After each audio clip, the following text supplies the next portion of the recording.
Welcome, everybody, to another edition of Coffee and Open Source, a place where we meet new people, chat with them, learn about open source technologies, all sorts of really great conversations as well. Today, I'm super excited because I've been trying to get this guest for a while. We've had to reschedule a few times, and I'm very excited to have her finally on. So, my guest today is Kat Cosgrove. Kat, do you want to say hello? Introduce yourself. Hey, y'all. My name is Kat Cosgrove. I'm a staff developer advocate at Pulumi. You may know me from Twitter, where I do a lot of shit posting and unfortunately some starting fires in Kubernetes comms over deprecations or API removals. So sometimes I am, in fact, the harbinger of Kubernetes deprecations, which is, I don't know, kind of cool, but also kind of makes it hard to use Twitter sometimes. But I'm happy to be here and talk about not the Docker shim deprecation for once. So, first off, one quick thing. Yeah. Having a hard time on Twitter, I think that's just kind of the general consensus for everybody, right? Navigating Twitter Oh, yeah, is it's a hell very, site. very challenging, right? Yeah, it's a hell site. It absolutely sucks. And yet I wake up every morning, I roll over in bed, I grab my phone off of the charger, and I lay there and scroll. Well, So you could definitely do worse things right when you wake up for sure. I could. So one of the things that I'd love to talk about with my guests is kind of how they got started in tech, right? Like, do you have Sure. kind of an origin story for, a time where you were younger or maybe you were in school and you came across tech and you're like, this is it. This is what I want to do. I want to, be miserable trying to fix things constantly with computers. Yeah, kind of. So my dad's a software engineer as well. And so I grew up around it. I had a computer when I was a kid. I was always encouraged to like fuck around, break things. My dad installed a Net Nanny, which was like a kind of early internet monitoring and like block list type software. And then this was when AOL still sent out like the like free trial discs. Sure. And I figured out pretty quickly that if I use the AOL free trial disc, the browser inside of AOL, NetNanny couldn't see its traffic. So I could resume using the internet the way I wanted to be using the internet as long as I was using an AOL free trial. And at that point, my dad was like, okay, you know what? I give up. But I didn't actually initially want to be a software engineer. I just grew up poking around at computers and breaking stuff and trying to get myself in trouble. I actually initially went to college for biochemical engineering. And then I dropped out of college and went to go be I was a bartender at a strip club for a while, which was pretty fun. I worked at an independent video rental store for a long time as their like resident horror expert, and kind of railed against the whole idea of like just growing up to be my dad. Sure. My dad is very cool, by the way. This has like nothing to do with me like not getting along with my dad. I didn't want to be a clone of my dad, right? No, that's fair. So I railed against it, but I was still doing some like freelance web development for money because it like paid well to just put together WordPress templates for people or whatever. And eventually I gave in and went to a boot camp. I went to Code Fellows in Seattle for Python, and then ended up as an embedded Linux engineer. Okay. And did that for a while before shifting over to developer advocacy. So like I grew up around it. And I did go to college, but I didn't go to college for computer science. And also I dropped out. And also I spent like 10 years just kind of like dicking around. Sure. So.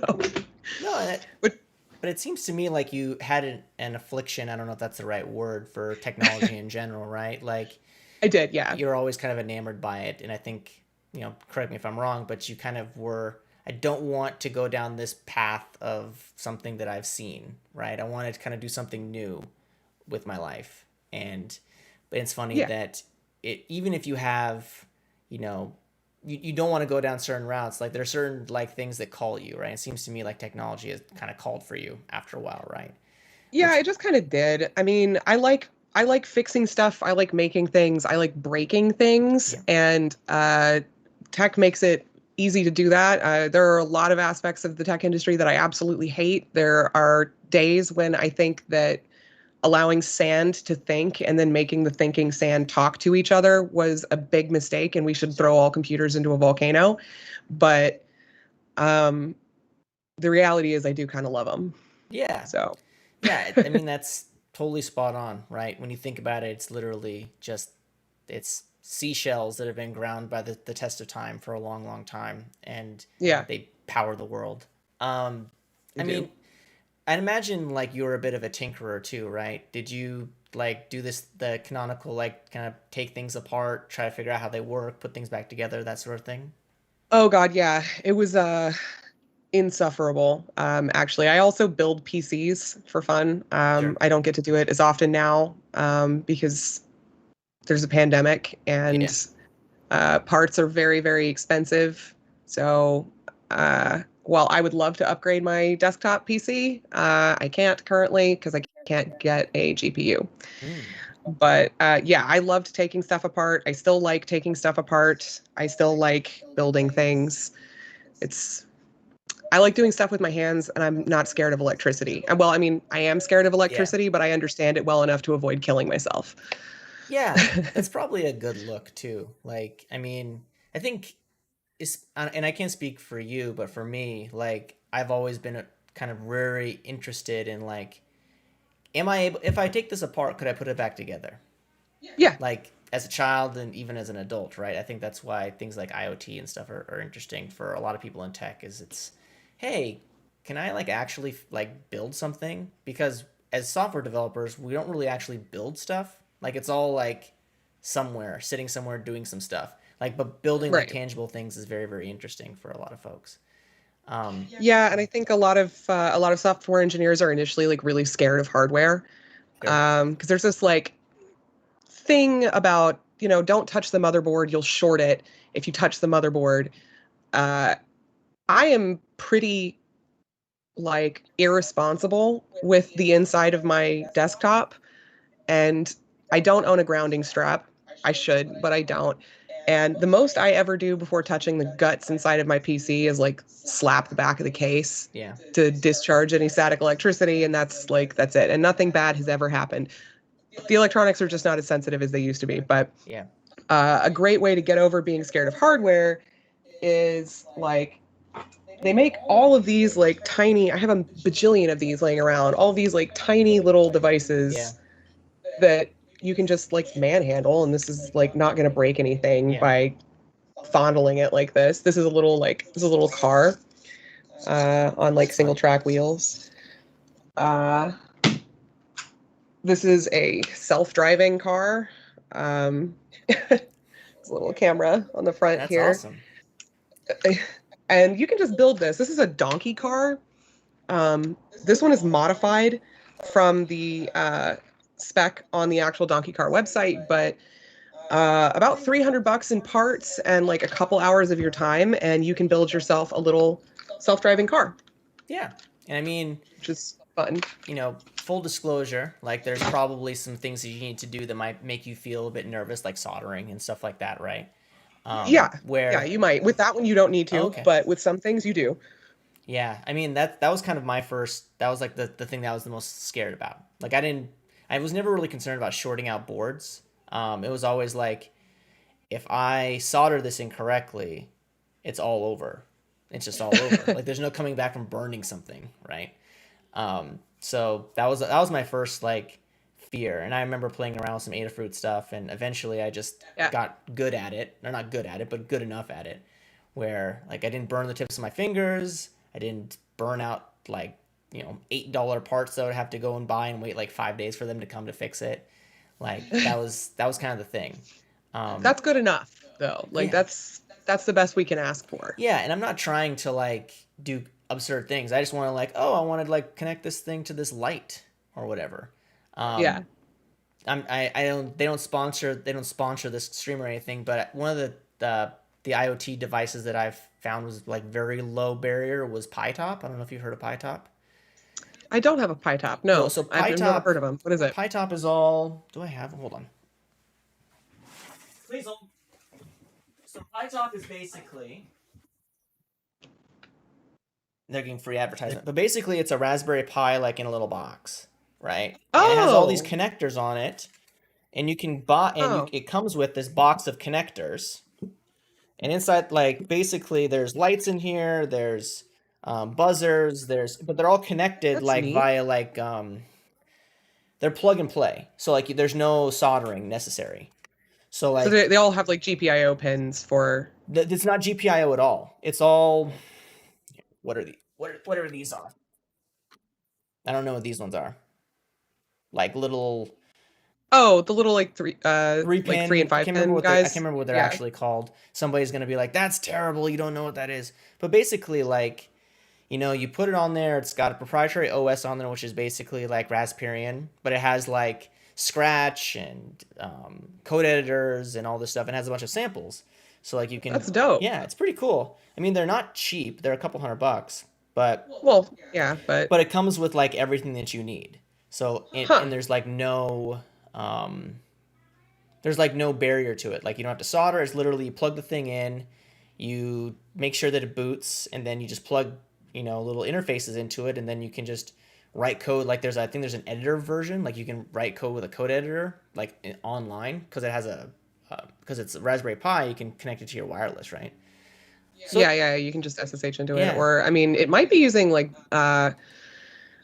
geez, I don't know if this is still a thing, but there used to be a thing called Balena that was kind of a it had a custom build of Raspbian. It kind of like wrapped it into a container that allowed you to access the device's operating system from a web browser. I think they changed the name of it. It used to be Balena. Yeah, it's still Balena. yeah. And all I know is Belena. You can format SD cards with with their software. With Etcher, Yeah, yeah, Etcher is the thing that lets you format SD cards, and yeah, it is cool. I really like Etcher. It's useful, but the access to your device's OS yeah, without having to like mess around with like SSHing into the device is pretty yeah. cool. Yeah, and the reason why I bring up PyTop is because they have like a you can basically plug your PyTop into like a frame, like a chassis, and then have wheels on it, and then like you can drive around that very Mm, very easily. So that's kind of cool. So okay, that's kind of cool. yeah, and I mean that's like what's very exciting about tech, right? Is like, oh, maybe I want to do this, maybe I want to do that, and most people in tech, well, not most, a lot of people in tech are privileged that they can fund their miscellaneous little hobbies, right? Yeah. And that's, I think that's really really interesting, especially because people's hobbies are all different. But most people like to stay in the computer realm, whether Mhm. it's messing around with hardware stuff or IoT or software projects on the side and all of that. Yeah, I'm not sure how I can sometimes be described as a tech burnout. Most of my hobbies actually don't involve computers, aside from like building PCs and taking shit apart, unless like ham radio counts. I don't think that counts as computers, but it is a tech thing. I do have a software-defined radio, so like maybe it kind of counts. But um, yeah, I don't write code for fun much anymore. Like I don't do side projects that absorb all of my free time after work unless it's a shit post. I made a fake conference in a day because I got nerd sniped, and that was the first time I had done any like web development in a couple of Oh, sure. years. Um, I have a new web development shit post coming up that I'll tweet about in a couple of days whenever I decide to stop being lazy and deploy it. Sure. But yeah, most of my hobbies don't revolve around coding anymore, just because my job as a developer advocate means that my personality is on display like 100% of the time. Yep. Uh, Even like using Twitter, even though I like don't actually tweet about my job all that much, it is my job Yep. to use Twitter. So it starts to feel like the tech industry is swallowing too much of my life if my Yeah. hobbies are also writing code. Yeah, But I'm not the norm. sure, but I also, to your point, like, we do live in like a 24-hour news cycle world, right? So You like, do. and Yeah. there is, how am I going to phrase this? Basically, like, you can't be all of yourself, like, unless you say, oh, by the way, like, I'm all of myself on here. Like, I'm gonna tweet about work, I'm gonna tweet about tech, I'm gonna tweet about cats, I'm gonna tweet about whatever, right? Like, Yeah. and some people love that about following folks. Some, funny enough, I've never really understood why. Like, some people don't like that. Like, I only want to Oh, some get people tech hate tweets it. from you. Yeah, like I've definitely seen a couple of my friends online get chewed out by like random strangers for tweeting about something other than like whatever niche tech thing they initially followed for. And it's like, dude, this is my Twitter account. Yeah, And like you're welcome to leave. You can mute me. You can block me if you want. Like I don't care. yeah, And who are you to tell me what to tweet about? Like I'm not your personal content farm. yeah, So if you want to read about Kubernetes all the time and you absolutely never want to see me screech about politics or post a selfie or talk about esports, then like yeah. kindly leave. Don't Yeah. let the door hit you in the ass on the way out. Like I I mean, don't care. yeah, it is very interesting too. Like, one thing that I've noticed too about tech Twitter, but all tech online, tech social media, it's very much like, give me my stuff, interact with me if I want, but don't sell me your bill of goods, right? Yeah. And I think that's never a good route, because, again, like, we're all people, and to be honest, Yeah. like, I don't want to do tech nonstop 24 hours a day. I mean, it's, like, tech is great, but at the same time, Oh, like, it's great. I love it. yeah, But like I have other interests. I'm a whole complete person beyond my employer or the open source projects I contribute to, yeah, you know? And I think that's okay. That's a good thing. We're all complete people with hobbies. After work today, I am going to lay on the couch and watch Overwatch League. I'm going to watch teenagers play video games for a lot of money. yeah. I mean, That's what I'm going to do. Probably going to tweet about it too because my team's doing great. it's good to have interest outside of tech, like you were saying. You mentioned something that I thought was kind of interesting. You're talking about, like, open Hmm. source and open source projects and that sort of stuff. Do you recall, like, the first time that, like, you came across open source and you're like, oh, this is kind of cool, I want to be a part of this? Yeah. So, not to shit on my own dad, but my dad is of the old world of flavor of like enterprise development where he thinks that open source is bad. Sure, He has gotten over this now. I think it was the Red Hat acquisition that convinced him that open source actually can mean money. sure, But my involvement in open source initially was just like a knee-jerk rebellion against my dad's insistence that open source software is always going to be uh, a money pit and that it's always going to be inherently unreliable, unstable, and insecure. sure. Like that was just his belief. I didn't agree, so I went screeching off into the void and ended up entirely wrapped up in open source. And now I don't really touch closed source projects, but yeah, initially it was teenage rebellion, Yeah. pretty much. Um, Te- yeah, Teenage my dad rebellion does turning not into a suck. He's career is a just pretty old. good look, right? Yeah, I turned it into a Yeah. career, you know.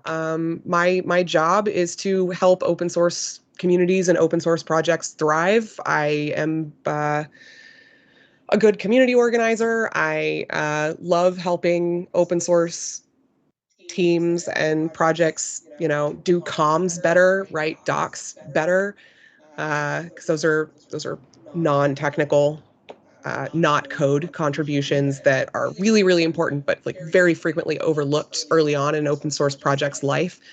And it's really fulfilling, and also it pays the bills. So, joke's on you, Dad.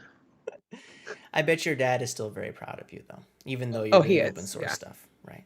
he is. He just likes to give me shit. Yeah. So, I mean, I think, we are unfortunately very nearly the same person. So, yeah. I mean, yeah, typically that's how it works, right? Like, I think you see yourself, you're in your parent, and you're like, I don't want to be that person, even though that person is you, right?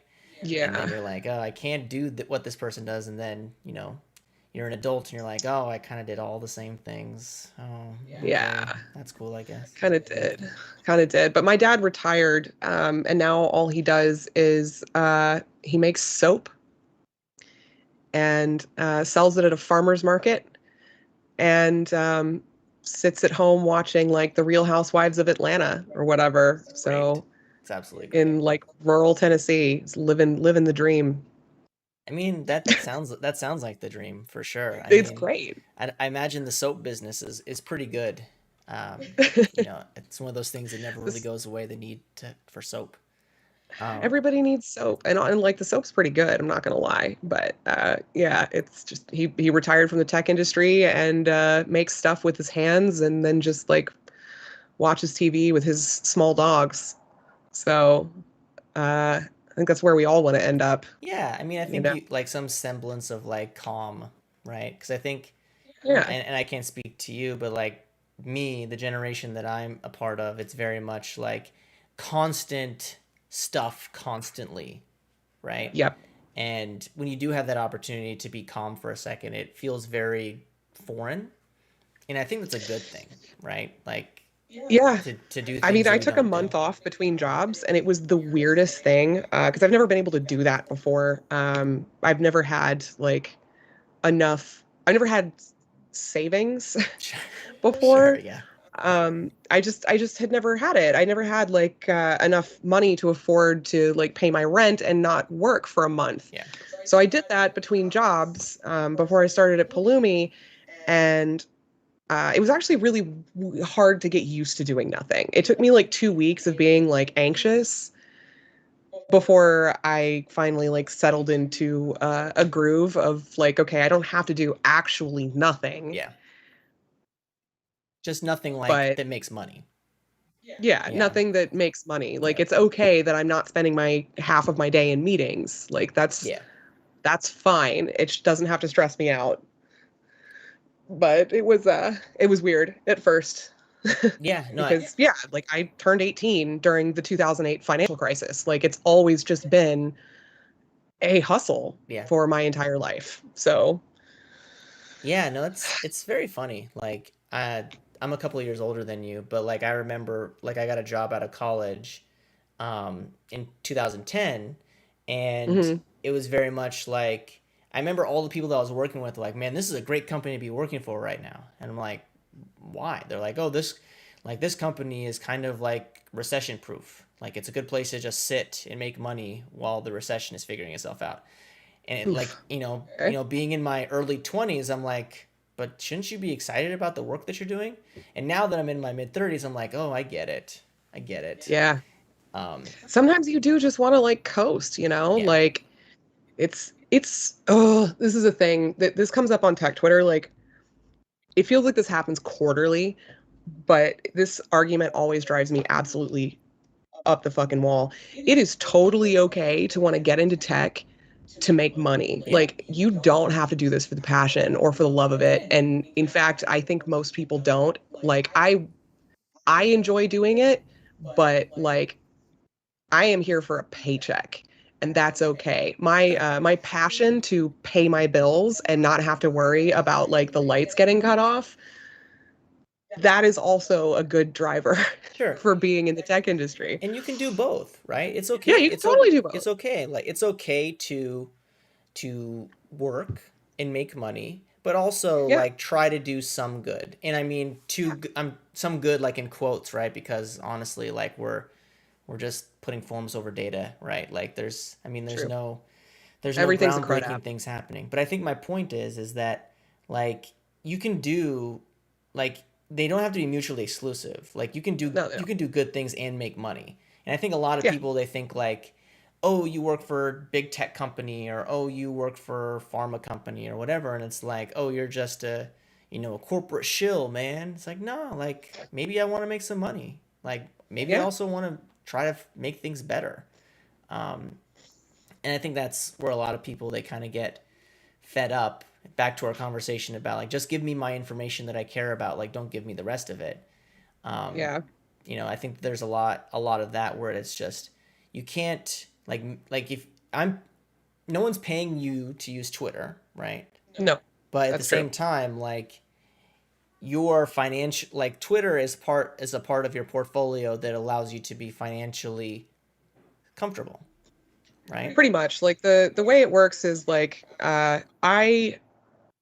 I can't you can't pay me to tweet something. Sure. It's just not going to happen. There's no quantity of money that will get me to tweet what somebody tells me to tweet.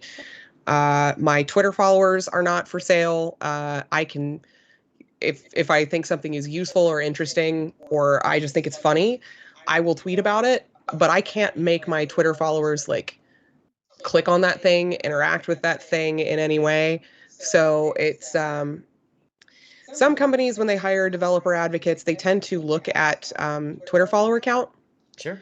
which I think is not the greatest metric for determining whether or not a developer advocate is going to be valuable or good at their job because we can't control what our followers do. Yeah. I have no idea what the hell they're going to click on.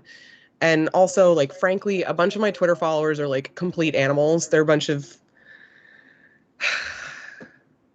weebs, which is fine because I'm also a weeb. And so I see how they ended up here. But they're not going to interact with my tech posts. They're going to interact with my shit posts. Yeah. So you can't look at a developer advocate's value purely based on the number of Twitter followers we have. It makes developer advocacy into a popularity contest, and it's not a popularity contest. But that said, I am one of the developer advocates who uses Twitter like really, really, really heavily. Yep. And so the content that's on my Twitter profile is a good indication of like what you'll get if I work for you. Sure. So it's just, Yeah. I don't know. It's kind of it's a mixed bag and it super depends on the developer advocate. Like I use Twitter a lot. Not all of us do. There are lots of developer advocates who are like much better at specific parts of their job than I am. And they have like 500 Twitter followers. Yeah. I mean, So that's it just always depends. shocking to me. Like I'm always in the market to try to find like new new I guess new people to follow, I guess. I don't know the Hmm. best way to phrase it, but I'm looking for different mindsets. And randomly, like somebody will just appear and I click on there and I see their profile. I'm like, oh, like they're a very important person and they have like 400 Twitter followers. Like they just don't Yeah. care, They just right? don't care. They And just don't care. And that's I fine, give that you person a know? follow immediately. And they're like, oh, I got to follow her. I don't want to follow her. There's some people that I look at their Twitter profile and I'm like, how on earth do you not have like 40,000 followers? Yeah. Like, because I just think they're incredible. But like Tim Banks doesn't have enough Twitter followers. Yeah, but that's He's changing. I mean, so at the time of this recording, it's the end of September, and there's at least from my visibility, there's been a campaign to get him as many Twitter followers as possible. Um, there have has been, yeah, he's at come on, internet. I don't pay for gigabit fiber for nothing. Yeah, he's at 7963 now. yeah, And he should have more. But we'll get him there. We'll get him up over 10K for sure. Um, I guess, and it's funny because there is, I mean, it isn't a popularity contest, right? But we're kind right. of like we're kind of falling into that trap as this in this conversation. It's like, how does this person not have the followers that they have, right? It's Yeah, because I'm one of those developer advocates that does use Twitter so heavily yeah. that like I've got this stupid part of my brain that just goes followers equal like feel good energy. It's like it's Well, free chemicals, you well, know? it's influencer marketing, right? Like as somebody who like I'm in marketing, so like there's a lot of weight behind influencer marketing, and it's not like, hey, Kat, I'm gonna pay you $1,000 to tweet for me. It's not that. It's can No, my content be bubbled up by people that are influencers organically? right. It is. Like you can think of me as like either if you're a nerd, you can think of me as like a bard for tech. So if you play Dungeons and Dragons or whatever, Yeah, I'm a bard for tech. If you are as vain as I am, then you can think of me as like a YouTube beauty guru sure. for tech, or like an Instagram beauty guru for Yeah. tech, I guess, except I can't actually be like, I won't take paid ads. I think some people do. Like, I assume some people do because I've gotten some Twitter DMs that are like, can we pay you to talk about this product? Yeah. And I just don't respond to them. But that is not actually a thing I do. So if anybody hears this, do not try it Yeah. I because I mean, will ignore it. well, one thing that I see it like happen a lot, and there's nothing wrong with it, is like paid speaking gigs, right? Like, paid speaking gig or cover time and expense or whatever, and that seems to be fine. And I have no problem with that. I think if you, Yeah, but that yeah, that's a good thing, I think. Like, well, okay, it depends. If the conference organizers are making money off of the conference, yeah, your speakers should be paid too, yeah, especially well, at least the speakers that you reach out to. If you are a conference organizer and you are making money off of your conference and you reach out to me to ask me to speak, you need to be prepared to pay me. sure. I mean, that's fair. I mean, Yeah, I don't see there's anything wrong with that. What I do see potentially is like, hey, we have some event, like, because it happens in the corporate space all the time, right? Like, you'll bring in some random thought leadership person and you pay them money yep. to come and speak at your internal conference, right? And that's totally fine. Yeah, to give like a keynote or a lunch and learn or something Yeah. at your like internal company event. Yeah, it happens all the time. Yeah. And I, Sure. Like I've booked people for that. yeah, and I mean that's there's a lot of money in, I guess I don't Mhm. want to, it's, I guess it's all in the public speaking space. There's a lot of money to be made in the public speaking space. Um, Yeah. but it's all about building a brand. And what I think a lot of people have trouble with is like getting started in that space, right? Like, and I tell people there are lots and lots of opportunities for you to speak, right? Whether it be local meetups or regional conferences or whatever, right? For And sure. I'm really happy that I'm seeing a lot of, a lot of these conferences start to lean heavily on, new first time speakers, speakers from underrepresented groups. Like this is things that are really cool to me. And I know since, you're heavily involved in like the cloud native world, Yep. what are your thoughts about trying to, enable like that next level of people that are building cloud native apps, right? Like how do we give them a box to stand on or lower the fence for them to see over? So we do this in a couple of different ways. First, I don't work for the CNCF, but I am Yeah. co-chair of Cloud Native TV. So we've got two ways that I am personally involved in making sure this is a thing. Cloud Native TV exists as it's a Twitch channel for the CNCF. It is briefly KubeCon.tv, I think, in the run up to KubeCon. But we have a variety of shows on that channel. You can go to cloudnative.tv to see the schedule. It's just a redirect to our Twitch stream. But we have a variety of shows on there that focus on like really, really, really intro level beginners learning Yeah. stuff. I do a show that is focused on like super basic 101 introductions to Cloud Native Computing Foundation projects other than Kubernetes. Yeah. I try to stay in the sandbox and incubating because there are so many of those, and they're frequently very young open source projects, and they don't yet have communities around them. And sometimes the docs are not as great, so it's a little bit um, more hostile towards beginners Sure. getting into these projects. So I try to address that. Caslin Fields also has a show that's like very, very intro focused because we recognize that these things are hard, Yeah. and it's kind of our fault that they're hard. It's not that they're Sure. just like inherently difficult. It's that we haven't been very good at teaching these things until recently. So Cloud Native TV is putting on a lot of effort into making these things easier to learn. We're never going to say it's easy. I think it's actually super alienating to call tech Oh yeah. easy, but we are trying to make it less painful. As for new speakers, I have served on the program committee for KubeCon twice, and I was the one of the track chairs for the 101 track at the last KubeCon EU. I was also on the program committee for the 101 track at the upcoming KubeCon LA. And we have to select for new speakers and for gender identity diversity. Yeah. Like we have to. It is a requirement. We have guidelines that we have to comply with as for like what the distribution of speakers from like who are experienced or new or whether they work for a vendor or not, to make sure that it's not like too top heavy in one way or another.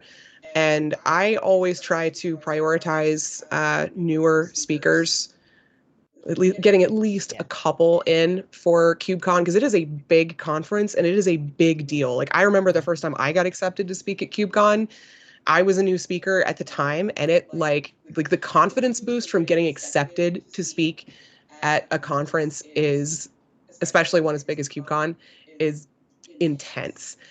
And the rejection is also intense, Yeah. but they don't tell you how hard it is to get accepted to speak at something like KubeCon. The stats are public.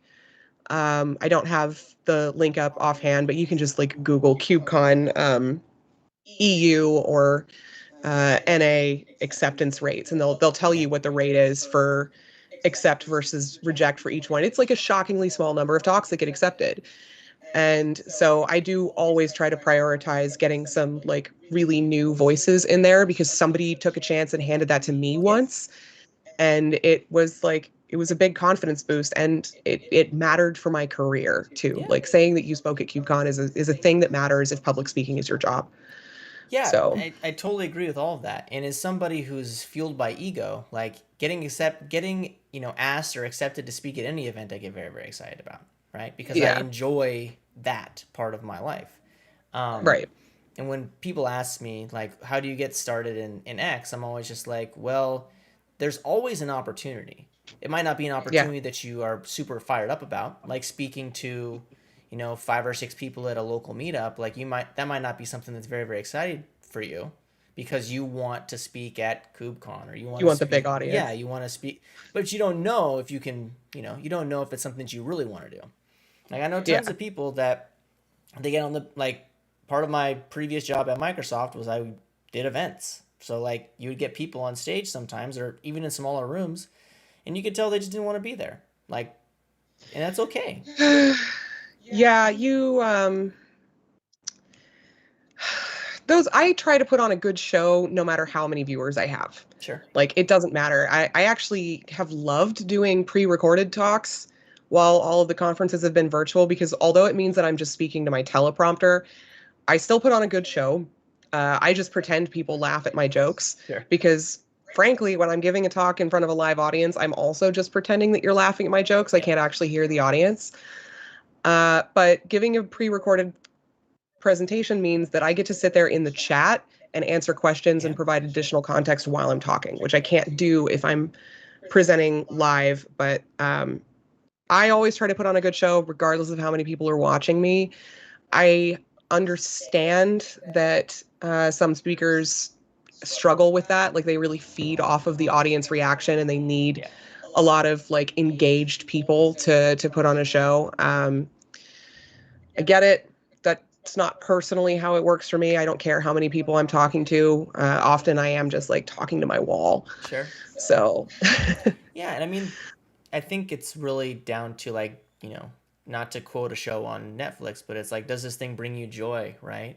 Like yeah, that's what we all really need to focus on, because if you don't enjoy doing something, there's an opportunity for you to maybe look for something else. Like I'm not saying quit your job and move to the mountains or anything like that, but like if you like public speaking, try public speaking. If you don't like public speaking, look for opportunities that core part of your job is not public speaking, and you'll yeah. yeah. I think that's But if you do want to quit your job and move to the mountains, then like by all means, quit your job and move to the mountains. Like I get it. yeah. And I mean, there's yeah. I guess I could never do that. So whenever I think of people who do that, I'm like, that person is just clinically insane. Like that's like I cannot fathom a world where that is, because I'm very dependent on a lot of things. And moving into the mountains is like there's no, like, I have a lot of codependence, I think. So it's very much like I Mm. can't think of this world where like people don't know where I am. But that's whatever. Oh, geez. Yeah. So. Uh, I mean, I would like to move back out to the boonies, Sure. but I need broadband internet. So yeah, that's a problem though. So yeah, I need fast internet because I am like terminally online, and unfortunately, I am also a PC gamer. I know it's a huge character flaw. I need to work on that. But yeah, I need fast internet for my video games. Why do you think it's a character So flaw? no, it's just an internet joke that gamers are Yeah, sure. toxic. Yeah, Yeah. no, for sure. But I like that idea of you. I don't understand this community. So this community, obviously, there's something wrong with it, right? Like that's Well, there can be some shit wrong with gamers sure. sometimes. It's got some serious toxic masculinity problems. But I'm just here to click heads. I just don't I just don't play comp that often, competitive mode that often anymore. And when I do, I am not on voice because I just do not want to hear that shit. But Yeah, yeah. I mean, I need broadband internet in the boonies so that I can keep playing Counter-Strike. yeah. I mean, I. It's funny that you bring up Counter Strike because I think I was talking about Counter Strike with somebody else on a previous stream recently about like how that was kind of like my awakening with tech, right? Because like we would like me and some friends we would like basically take over the school's computer lab and we would have Counter Strike like hidden in folders, like on all these Mm-hmm. different machines and like it was this big old thing. And I remember it's like man, like this is so cool, like and like the game at least to me the gaming was like wasn't it was like the small little piece of it like it was the hunt it was the okay can we like how can we hide Counter-Strike on these computers how can we find a time where it's not we're not going to get in trouble doing it like I was also the kid that put Napster on computers at school too like I just kind of I guess I just get off on like the thrill of like doing things you're not supposed to do so it was and I guess Have you that's the reason why considered I'm a not a career in InfoSec? what Have you considered a career in I don't have the InfoSec? patience. That's another thing. I Oh, don't have that's the fair. patience for it. Like there's a lot of things I don't have the patience for. I think honestly that's why I'm not a big gamer is because I've never Mm. really like the patience. Like I just I have way too much ADD to like be like I can't play a game for like I can't play a game for a little bit. I play a game for like zero time, or I'll play it for like 48 hours straight and like Oh and yeah, like no, I'll hyper focus on yeah it. I have the same problem. I will hyper focus. It depends on the game. Like there are some games I just cannot play. Like if you require me to like start the same thing over and over again, or God forbid, if I fucking die and then it takes me back like 45 minutes, I'm gonna turn the game off and yeah. I'm never going to play that game again. Just You not need to going have to do many it. save points. Yeah, many save points, but like Borderlands 2, I think I have like 700 hours on Borderlands 2 alone on my PC, not to mention the PlayStation copy. And like Psychonauts 2 came out recently and I just did nothing but play Psychonauts 2 for like 3 days. And that was it. That's great Like I though. took off work and just played Psychonauts 2 Yeah, and again, straight through. it's great It's to great. have hobbies. Like that is a hobby. Like playing video games is a hobby. Hyper focusing on a video game is Yeah. There was a TikTok that I saw a couple weeks ago that really hit me really hard. It was like it was this guy walking around his house and he's like singing a song and he's talking about hyperfixation and how uh like I'm gonna butcher the entire thing so people should just find it on TikTok. But basically he's like, I've spent all this money and all this time like understanding what I need to do to be good at this hobby. I'm gonna buy all the stuff for this hobby, and then the second he does it, he's like, okay, hobby's done. What's my next hobby? Right? Oh yeah. Where it's like you spend all you basically you put yourself in a position where you spent so much time and energy, and then when you get to it, you're like, okay, what's next? And that's the thing. And to circle back to tech, because I think this leans really heavily on tech. Like we're so focused on shipping, right? Yeah. And then once we ship, it's like, okay, what's the next thing? There's never like an opportunity to sit and celebrate or enjoy like the work that we do, especially like in open source because open source never ends. Like I tell people this all the Oh, time. you don't get PTO in open source. No, Like it doesn't exist. yeah, Like I take time off from my actual job, like my job that pays me a salary. yeah, I take PTO, But then the whole time I'm on PTO, I still have responsibilities to like the CNCF. To I'm on the release team for Kubernetes 1.23, so I still have responsibilities for that. I still have meetings to go to. I still have like PRs to open. Like just because I'm on PTO doesn't mean I'm actually off, because this is how open source works. Yeah. And I don't think that's healthy, and I don't think it's sustainable, Sure. but it is the way it is right now. Here's the thought. How do we fix that? You say it's not healthy. How do you think we fix it?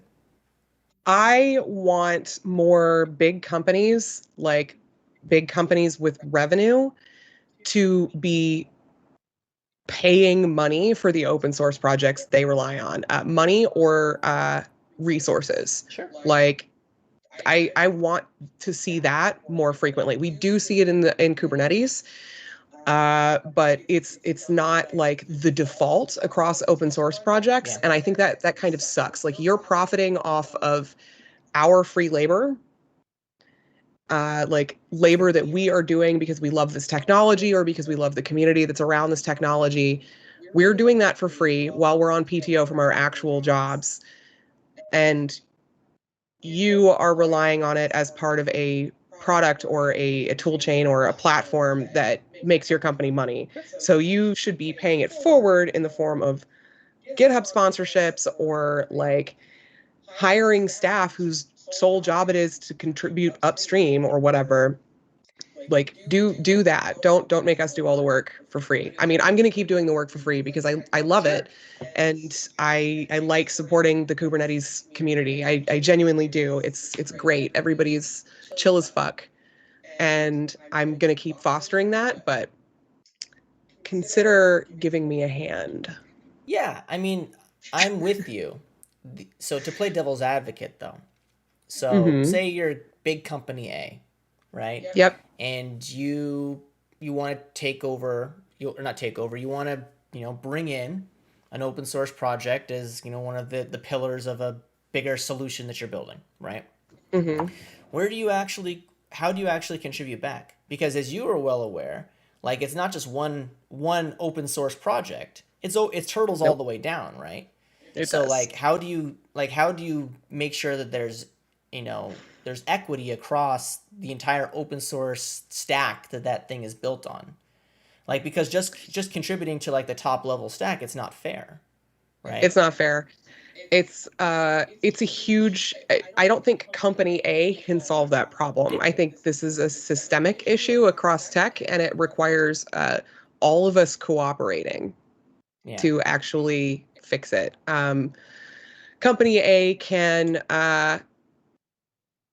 take a stand, make a point, hire an entire fucking department of engineers whose sole job it is to contribute to the entire dependency tree of OSS projects, but that's not a reasonable Sure. ask, right? That's wildly Yeah. unreasonable, actually. So no, it requires companies A through Z or Z or whatever to kind of share the load. Yeah. Yeah. Lord of the Rings gif Yeah, of course. I mean, right that's there. that's a great thought. I think one of the things that I've always been very curious about is we don't do a really good job of talking about small open source projects that are ve- No, that we are don't. that are very important, right? Like, Yeah, like the logging, there's a logging package for Go. It's like absolutely the most, as far as, well, the last time I looked at this, it was the most popular logging package for Go. Surupson's Logrus, and virtually everything relied on this like tiny little logging package. And then the owner of the GitHub repo like changed the capitalization of his GitHub username, and it was like a cascading failure yeah. across like the entire Go ecosystem, which was terrible, but also pretty funny. Well, I mean, it goes to show you that like this community, it's not as simple as it's like an iceberg, right?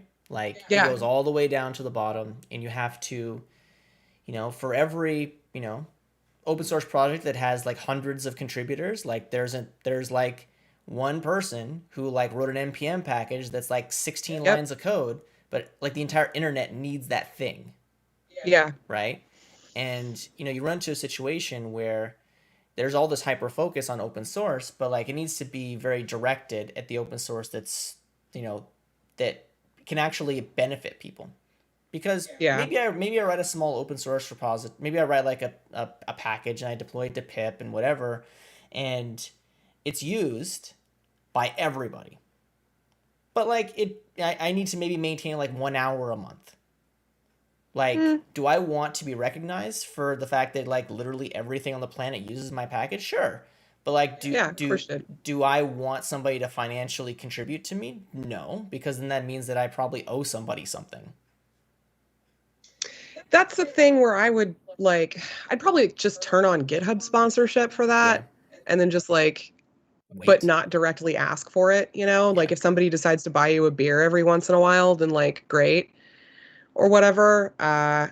I don't know how much people actually make off of GitHub sponsorships though. I know some people have Yeah. made it like a huge part of their like income stream, but I'm not sure how frequently people actually I think it's yeah, donate. I think it's very much it depends, right? Like if you go into like GitHub/trending, right? Like you'll find tons of repos that probably have a lot of sponsorships, right? But at Yeah. the end of the day, like is that, I guess this is probably a meta question that probably can't be answered, but like obviously we can contribute to almost infinite amount of open source, right? Whether it's for Yeah. docs or packages or whatever, right?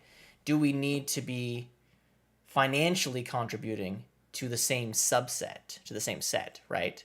I think that's what's really interesting. And when I mean by financial, I mean by money or people, right? Yeah. Um, Well, not all things need maintaining, yeah, you know? Like they just don't.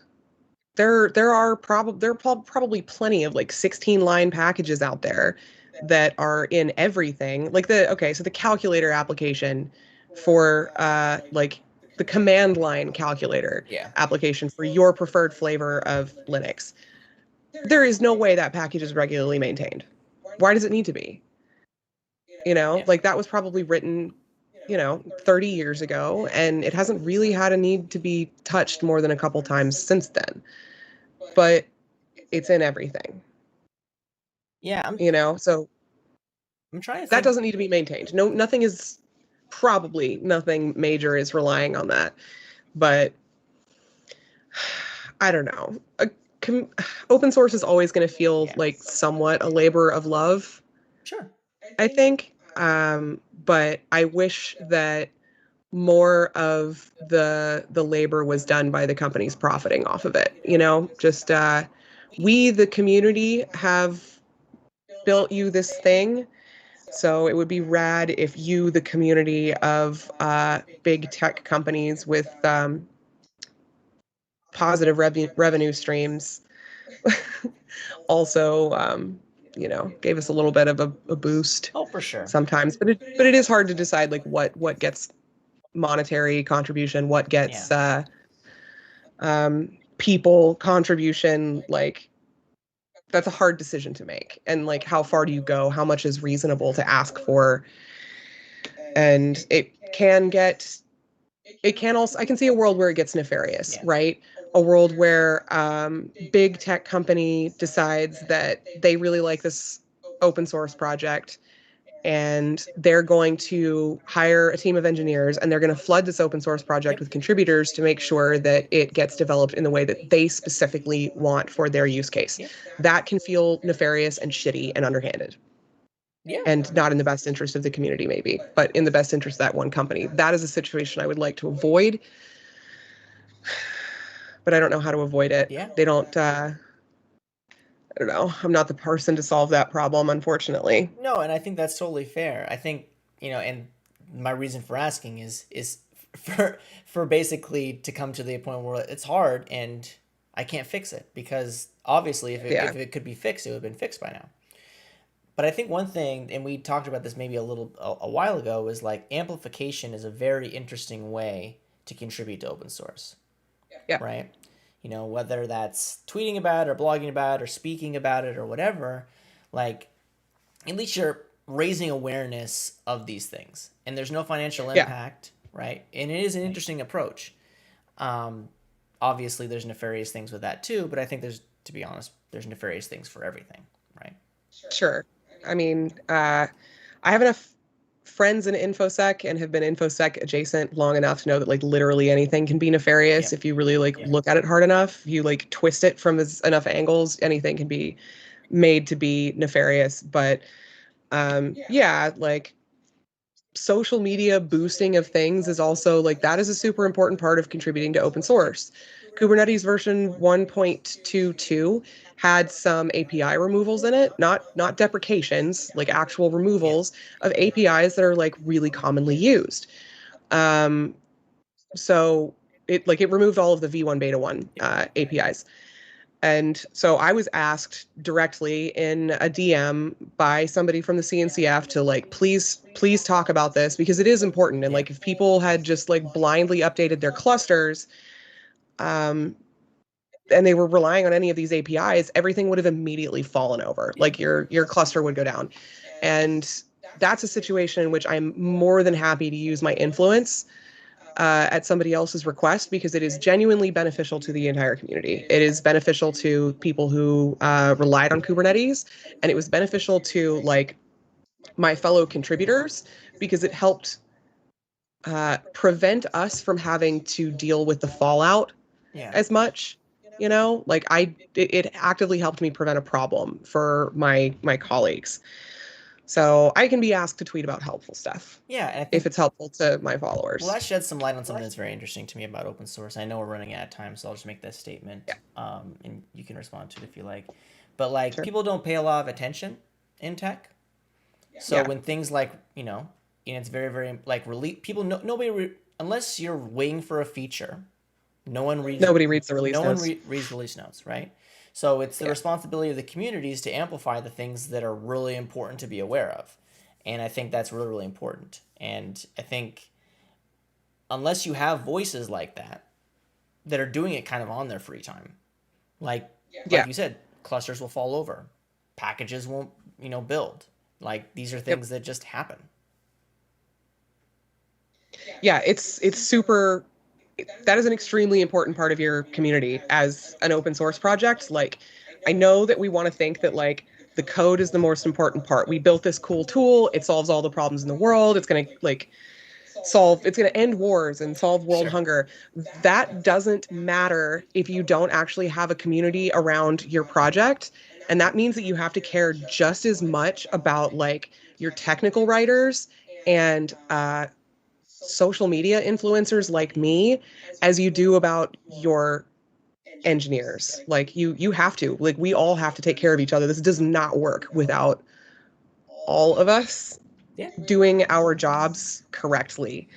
So yeah, it's super, it's important. I can prevent problems by tweeting, and that's good. I mean, that's something to be proud of, right?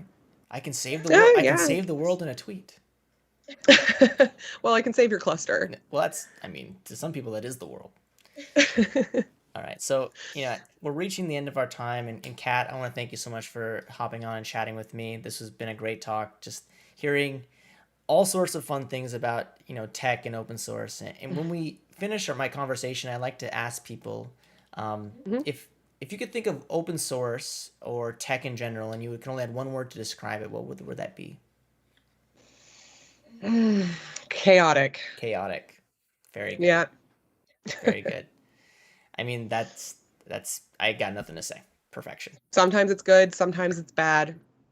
Awesome. It's a little bit back and forth, but thank you for having me. It's been great. No problem. And thank you everybody for tuning in. You can find Kat on all sorts of different social medias. We'll be sure to send out those if you're not already following her. And for everybody tuning in, enjoy your day. Take care.